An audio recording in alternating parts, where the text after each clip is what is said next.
अस्सलाम वालेकुम। कैसे हैं आप लोग सब? उम्मीद करती हूँ सब ठीक ठाक खैरियत से होंगे। आज मैं आप लोगों के लिए एक और मज़ेदार सी रेसिपी लेकर आई हूँ जो झटपट बन जाएगी और बहुत आसान रेसिपी है ये।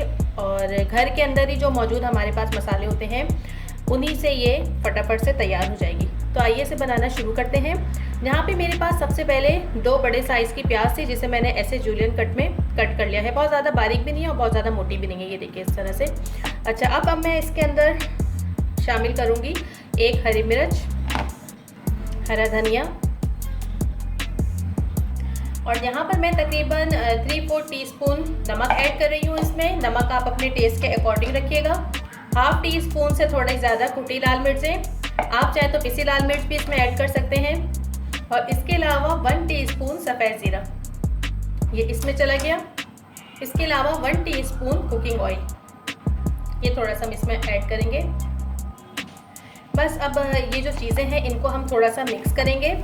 आप लोग वीडियो पूरा लास्ट तक देखिएगा, बिल्कुल भी स्किप नहीं कीजिएगा। देखिएगा मैं आगे इसमें कितनी अच्छी चीज़ें और बल्कि एक डिफरेंट चीज़ इसमें ऐड करूँगी।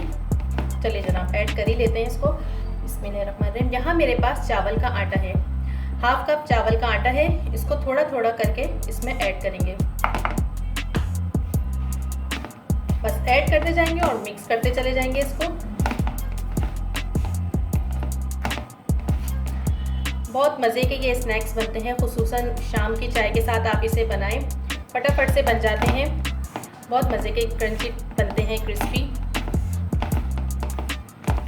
यहाँ पर हमने आटे को इसके अंदर मिक्स कर लिया है। अब हमें इसकी डो बनानी है, जिसके लिए हमें थोड़ा थोड़ा सा पानी चाहिए होगा। थोड़ा सा पानी डालेंगे और इसको मिक्स कर लेंगे और हमें इसकी डो बनानी है।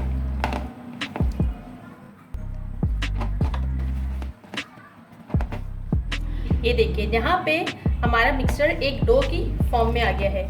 अगर आपसे इस तरह की डो ना बन रही हो तो आप इसमें आटे को थोड़ा सा और ऐड कर लीजिएगा और पानी कम डालिएगा, देख कर के बहुत ज़्यादा जो है लिक्विडी ना हो जाए, पतला ना हो जाए। बस अब हम इसके अंदर से थोड़ा सा ये लेंगे मिक्सचर और इसकी इस तरह से, जैसे हम टिक्की बनाते हैं ना, इस तरह से टिक्की की तरह इसे बनाएंगे।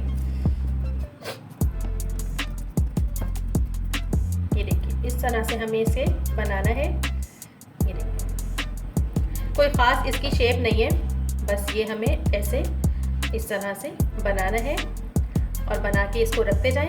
फिर हम बाद का प्रोसेस आपको बताते हैं। यहाँ पर ऑयल गर्म हो गया है, चेक करते हैं। नहीं, अभी थोड़ा बाकी है। हाँ, अभी पूरा सही से गर्म नहीं हुआ ये। यहाँ पर ऑयल अच्छे से गर्म हो गया है। बस अब हम इसे एहतियात से फ्राई करेंगे। बिस्मिल्लाहिर्रहमानिर्रहीम।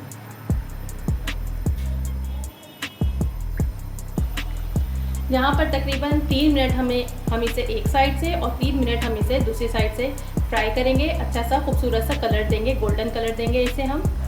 अच्छा, जो भी चीज़ हम ऑयल में डालें फ्राई करने के लिए तो उसे फौरी तौर पे आपने हिलाना जुलाना नहीं है, वरना वो टूट भी सकते हैं। यहाँ पर तकरीबन इन्हें फ्राई होते हुए 3 मिनट हो गए हैं एक साइड से। अब हम इनकी साइड चेंज करेंगे। देखिए कितना अच्छा सा गोल्डन ब्राउन कलर आया है। अच्छा, फ्लेम मैंने मीडियम रखा है। पहले मैंने हाई रखा था, लेकिन जब मैंने इसे डाला तो उसके बाद मैंने फ्लेम को कम कर दिया और मीडियम पे लेकर आ गई। उसी पे ये अच्छे से फ्राई होंगे अंदर तक। यहाँ पर तकरीबन 2-3 मिनट हो गए हैं दूसरी साइड से भी इसे फ्राई होते हुए, और अब ये बिल्कुल रेडी है। ये देखिए कितना खूबसूरत इसमें कलर आया है। बस अब मैं इसे निकाल रही हूँ और ये देखिए कितने ज़बरदस्त लग रहे हैं ये। चलिए मैं आपको इसे डिश आउट करके दिखाती हूँ।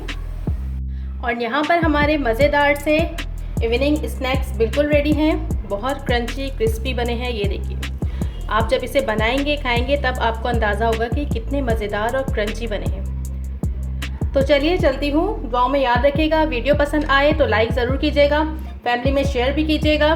कमेंट करके ज़रूर बताया कीजिए कि आपको रेसिपीज़ कैसी लगती हैं। Thank you. खुदा हाफिज़।